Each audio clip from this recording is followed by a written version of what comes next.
ভাই, বর্তমানে যারা ক্ষমতায় আছে তাদের নেতাকর্মী মিনিস্ট্রিদের ভাবসাব, বডি ল্যাঙ্গুয়েজ, আই কন্টাক্ট দেখলে মনে হয় আমরা কিছু না, আমরা হচ্ছি ওনাদের কিংডমে আছি, রাজ্যে আছি।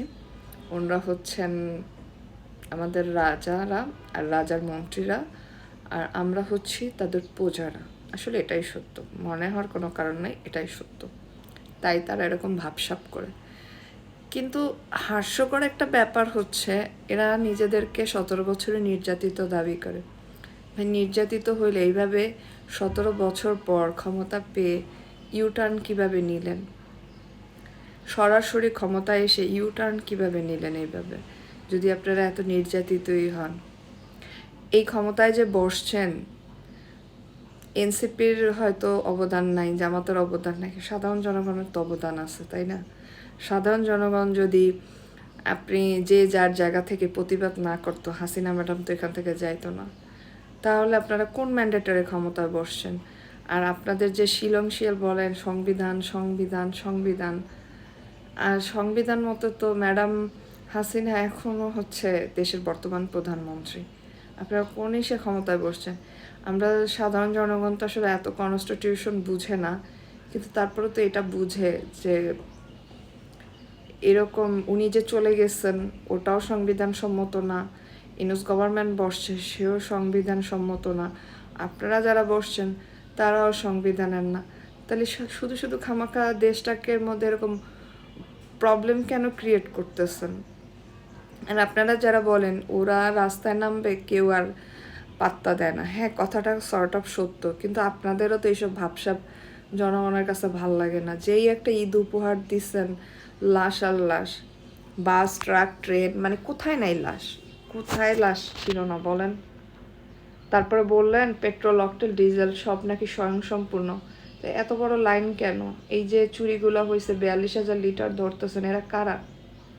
শুনেন, আল্লাহর মাইক পড়বে বড় বড় দেশের রাজনীতিবিদের সাথেই পড়তেছে, আর আপনারা, আর আপনাদের খুবই মানে লাগে, আপনাদের ম্যাডাম বলছেন যেদিন নাকি গণতান্ত্রিক সরকার আসবে সেদিন নাকি 72-এর সংবিধান মানুষ ছুঁড়ে ফেলে দেবে। তার মানে কি আপনারা গণতান্ত্রিক সংবিধান না? আপনারা সেই সংবিধানটারে আঁকড়ে ধরে বাঁচতে চান? তাহলে তো আপনাদের যে চেয়ারম্যান ম্যাডাম, তারই বিপরীতে আপনারা যাচ্ছেন। ইউটার্ন, পুরাপুরি ইউটার্ন। ইউটার্ন যদি কেউ নিতে হয় আপনাদের কাছ থেকে শিখুক। ইউটার্ন কাকে বলে, কত প্রকার, কি কি। নির্যাতিত দল থেকে পুরা ক্ষমতায় আইসা পুরা চেঞ্জ। ভাই, ওই চেয়ারটার মধ্যে নিশ্চয়ই কিছু না কিছু আছে। সবাই পরিবর্তন হয়ে যায়, সাধারণ জনগণ বসলেও পরিবর্তন হয়ে যাবে। ওই চেয়ারটারই দোষ। আমরা শুধু শুধু খামাখা হাসিনা ম্যাডামের দোষ দিচ্ছি। হাসিনা ম্যাডামের যতটা না দোষ, তার ওই চেলাবেলার যতটা না দোষ, ওই চেয়ারটার দোষ।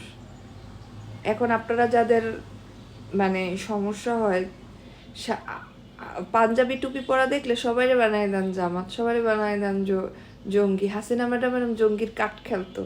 জঙ্গির কাঠ খেলে পার্শ্ববর্তী দেশের যে উগ্র ধর্মীয় রাজা, তার মানে দৃষ্টি আকর্ষণ করছে, ঠিক আছে?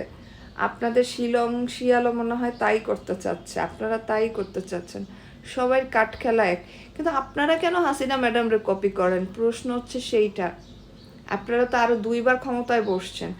আপনারা যদি কপি করেন, সেটা আপনাদের কপি করা উচিত। আপনাদের যিনি প্রেসিডেন্ট, ওই প্রেসিডেন্ট যিনি হচ্ছেন শহীদ হয়েছেন, উনি যথেষ্ট ভালো ছিলেন। উনি আমাদের বাংলাদেশের সর্বকালের বেস্ট লিডার।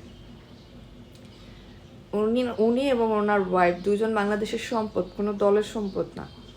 তা আপনারা যদি কপি করেন, তাদের কপি করতে পারেন না? আপনারা কেন শেখ হাসিনা ম্যাডামের কপি করতে যান? হ্যাঁ, কি দরকার আছে? ওইটা শেখ হাসিনা ম্যাডাম কি সাজায়? শেখ হাসিনা ম্যাডামের মতো হইতে পারবেন? ওরকম কথা বলতে পারবেন? ওরকম রেসিপি দিতে পারবেন? ওগুলোর যোগ্যতা আপনাদের নাই, বুঝছেন? নিজেরা নিজেদের জায়গায় আসেন। আর আপনাদের এত পার্শ্ববর্তী দেশের তো লেজ ধরার দরকার নাই। আপনারা তো বলেন আপনাদেরকে জনগণ চাইছে, তো পার্শ্ববর্তী দেশের এত লেজ ধরার কি দরকার? এত তো দরকার নাই। আসল কথা হয়েছে, আপনারা আপনাদের জনপ্রিয়তা হারিয়ে ফেলছেন বাংলাদেশের জনগণের কাছে। যেটা বাংলাদেশের মানুষের এক্সপেকটেশন ছিল ওই 1.5 বছরে, ওটা তো শেষ। ক্ষমতায় বসে আরও অবস্থা খারাপ। ভাবসাব বাদ দেন, বাদ দিয়া একটা ভালো পরামর্শ, দেশের মানুষের কথা চিন্তা করেন। এমনিতেও আপনাদের টাইম খুব খারাপ, বুঝছেন? আল্লাহর মায়ের আসতেছে, আপনারাও ক্ষমতায় বসছেন, এই ইরান আর আমেরিকা শুরু করে দিচ্ছে। তেল নাই, তেল ছাড়া বাংলাদেশ চলবে কেমনে? আর বাংলাদেশের ইনকামই হলো দুইটাই হুমকির মুখে, কেমনে চলবেন? আপনাকে মায়ের কিন্তু হাসিনার সময় আল্লাহর মায়ের যতটা পড়ছে শেষের দিকে, কিন্তু প্রথম দিকে কিন্তু ভালোই ছিল। আপনার বসার সাথে সাথেই আপনার কপাল খারাপ, বুঝছেন? এইসব ভাবসাব বাদ দেন। আর এনসিপি জামাতরা এরকম, ওরা তো বিরোধী দল, ওরা বিরোধী দল ছাড়া আপনারা কি একা একা পার্লামেন্টে বসবেন? কেমনে বসবেন? একা একা পার্লামেন্ট হয়? আপনার বাবা বা আপনি মারা গেলেও তো জানাজা দেবে, তখন জানাজা ছাড়া যাবেন। আপনার বাচ্চা যখন জন্ম হয় তখন আজান দেন কেন? এতজন ইসলামের সাথে চুলকানি, ইসলামিক পোশাক যদি কেউ পরে তারই দেখলে বলেন জঙ্গি। আরে এটা বাংলাদেশ, এটা 92% মুসলিমের দেশ। আপনার বাবা, আমার বাবা, সবার বাবা, আপনার সন্তান, আমার সন্তান, আপনার হাজব্যান্ড, আমার হাজব্যান্ড, আপনার ভাই, সবাই পাঞ্জাবি পরে, সবাই দাড়ি রাখে, সবাই টুপি পরে। এটা বাংলাদেশ, এটা মুসলিম দেশ। এটা শিয়ালরা বুঝে না, এটা ভারত না যে সবাই হচ্ছে ধুতি পরে দৌড়াবে, প্যান্ট শার্ট পরবে, সবাই দাড়ি রাখবে না, এরকম না। এটা বাংলাদেশ। ওইসব দেশে থাকতে থাকতে ভুলে গেছেন যেটা বাংলাদেশ। তো সবাইকে মানে জঙ্গি ট্যাগ দেওয়া যায়? সবাই কি জঙ্গি হয়? তাহলে তো আপনার বাবাও জঙ্গি হবে, তাহলে আপনার ফ্যামিলির মানুষও জঙ্গি হয়ে যাবে। তারা নামাজ পড়ে না, তারা পাঞ্জাবি টুপি পরে না। এগুলো কোন ধরনের রাজনীতি? এগুলো করেন না। মানুষ এখন আর এই রাজনীতি খায় না। মানুষ আপনাদের মুখের উপরে কিছু বলতে পারে না, কিন্তু মানুষের মন থেকে আপনারা উঠে যাচ্ছেন। বিষাদ। মানুষ আপনাদের খেলা বুঝে। আপনারা যে কোন দেশের কথা বলতে চান বুঝে। ওইটা হাসিনা ম্যাডামরই মানাইতো, ওই পলিটিক্স হাসিনা ম্যাডামকেই মানায়। আরেকজনকে কপি করতে হয় না, নিজের বিশেষত্ব নিয়ে আসে।